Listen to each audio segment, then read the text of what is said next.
Hi, I'm Ernest, and I had a lot of fun working with Austin Willis. So it ended up with this book, Silver Hair and Golden Voice.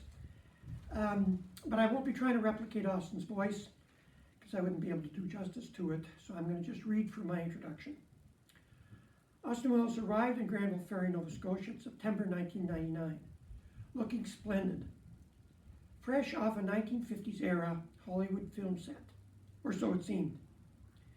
He was wearing the camel hair coat that he loved so much. There was not a strand of his iconic wavy white hair out of place, nor a wrinkle on his 82-year-old face, which featured a bigger, more confident, more permanent smile than we had ever seen in rural Nova Scotia. I was more than a little apprehensive. I had convinced the folks at King's Theatre in Annapolis Royal, across the Annapolis Basin from Rail Ferry, to host an evening in which Austin Willis would share memories of his life. I had been promoting, researching, preserving, and presenting the legacy of Canadian broadcasting and film for more than 40 years, but only vaguely remembered the name Austin Willis, and nothing in my formidable library had told me much more. My records had a lot to say about brother J. Frank Willis, but it seemed to me that Austin had slipped into a well-deserved obscurity. Nonetheless, as conscientious archivist nor historian, it was irresistible to talk with Austin in Halifax. In the years leading up to this performance, I had interviewed Austin Willis about his decades of experience many times, and had been completely and quickly enchanted and charmed by his stories. But then I'm easily charmed by any stories of broadcasting, film, or performance. Austin had a poignant and authentic experience related to every person in any title or program I could think to ask him about, and I was full of questions, recording every word. Austin Willis had retired to Dartmouth, across the harbour from his birthplace in Halifax, after living in Toronto, London, England, the Westwood area of Los Angeles, and Wetaskiwin in Alberta. He had been active on stage, on radio and television, and on film. I eventually compiled a timeline of more than 200 entries for his 6 decades of performance. Preparing for his one-man show would prove challenging. Austin had rarely seen or heard himself, having done much of his performing before the days of video recording, and well before the proliferation of media through digitization. Indeed, Austin had been so busy he had precious few playbills and publicity shots from his career. Certainly he had no correspondence, scripts, fan letters, or reviews that could help inform his recollections for the upcoming King's performance. But as moving image and sound archivist, I knew whom to ask, and found for him many examples of his work, which helped Austin recall specific periods in his long and varied career. These are now organized and available for research at the St. Mary's University Archives, and Austin Willis was so pleased to know that. But would audiences see Austin Willis as a sad and unfortunate relic of an earlier time? We live in an era of hyper-current information, and indulging bygone days in broadcasting and performance is not a priority for many of us. Also, Austin Willis played pomp and pretense so convincingly that few might be willing to be charmed by him. Maybe Austin Willis deserved a rest, or perhaps he needed to be forgotten. And who would Austin Willis become on the stage at King's Theatre?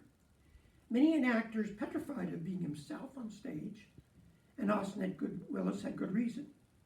He had played the supporting role, whether to his celebrity panel on This Is the Law, or to Peter Sellers, Charles Boyer, Orson Welles, and dozens of others. Could he even go on stage by himself? I knew that Austin had spellbinding stories of all of this, but would his reflexive self-deprecation hold anyone's interest?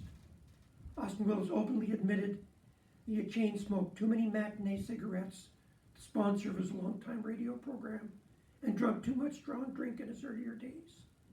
Who was he now that he was living in Nova Scotia after being away for 60 years? His wife Gwen had come to Granville Ferry with him, doing the driving and much else that Austin needed. Austin was so charming and engaging, that he'd almost always been married and almost always been working. He had royalties coming in regularly over the years, but had no hits to keep him and his wives in living in grand style. Any property Austin was able to purchase eventually became his modest legacy for his spouses.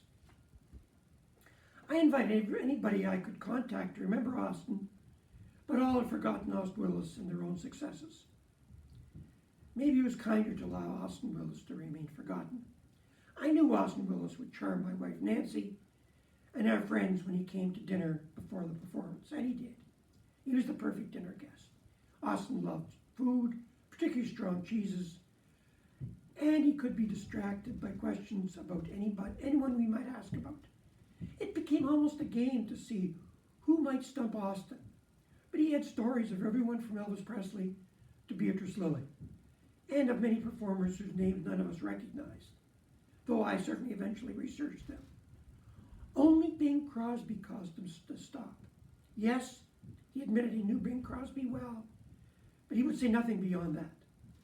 Austin fundamentally believed if he couldn't say anything gracious or kind about a person, he would say nothing at all. An old school quality that is decidedly out of fashion in our trash-talking 21st century. Our evenings were not going to divulge any secrets nor provoke any headlines. Who would Austin Willis now be? Well, when he stepped on the spotlight at King's Theatre, Austin Willis was Austin Willis. A man who'd lived through the evolution of the stages, airwaves, and screens of the 20th century. No one had ever asked him to tell his own story, and the first telling is invariably the freshest and most thoughtful. He was funny and regretful, thoughtful and ironic, self-deprecating, never triumphant or self-important. Austin was as eager to please as he had been for all of his audiences and his fellow performers, and with an authenticity that left us all feeling like we were friends. Nobody knew that the well-crafted, emotional performance they just witnessed had been unrehearsed. Well prepared, yes, but unrehearsed. Austin Willis finally had his triumph on stage, being Austin Willis, though Austin would never use such pretentious phrasing. It was my proudest and happiest moment as chair of King's Theatre. In April 2004, when he was in palliative care, I came to town and called Gwen just to see how Austin was doing. She relayed my greetings to him, and Austin insisted on seeing me. He was doing one of those shutdowns where hospitals only allow the closest of family to visit, and I was gowned and capped before I could come in. I was determined not to challenge Austin further, instead brought him a story I'd found about him in Max Ferguson's 1968 Stephen Leacock Award-winning memoir of broadcasting mishaps, and now here's Max. It was a perfectly innocent story, which involved Austin on a slushy Toronto street trying to return a rubber shoe protector to its owner, a man who had just given him a drive during a transit strike. Austin knew the story but corrected it. It actually happened to his brother Frank, not him. But no one at the CBC could actually imagine it occurring to J. Frank Willis, the icon of Canadian broadcasting. So it had been a tribute to Austin, who had always been the butt of all misadventures. Austin Willis was definitely looking more splendid that weekend in his hospital bed than we were in our hospital gowns. His pajamas were clean and pressed, and his hair was still in place, and his smile was as big and genuine as ever. Austin died later that weekend, and that began my campaign to produce a full-scale documentary. But no one was interested. It appeared that Austin was to be forgotten in our virtual networking instantaneous 21st century. Graciousness, humility, and poignancy are not in vogue in these days, and my belief in Austin Willis' story faltered. But Costas Halifax and Ron Foley McDonald believed in Austin Willis, perhaps even more than I did. This book would not have happened without them. I do not blame them for the Austin Willis that emerges from these pages. Turning my interviews in his one-man show into a legacy invites its own hazards, and I freely admit to liberties I have taken in transcribing, organizing, even putting words into Austin Willis' mouth by telling his story from his point of view. In organizing Austin Willis' story, I've realized dozens of further questions I could have and maybe should have asked him. I could have been more persistent about dozens of notables beyond Ray Cosby about who Austin Willis had further experience, but chose not to speak. But that book would be Austin Willis Revealed, and that would not be true to the friend he became. Rather, this book hopefully positions Austin Willis as witness, as he was, to the stages, airwaves, and screens of the 20th century, a witness ungracious and poignant and humble as the man we knew in the words he spoke himself. And thank you, Austin. You've given me an opportunity to wear my sports jacket that I don't get to wear very often.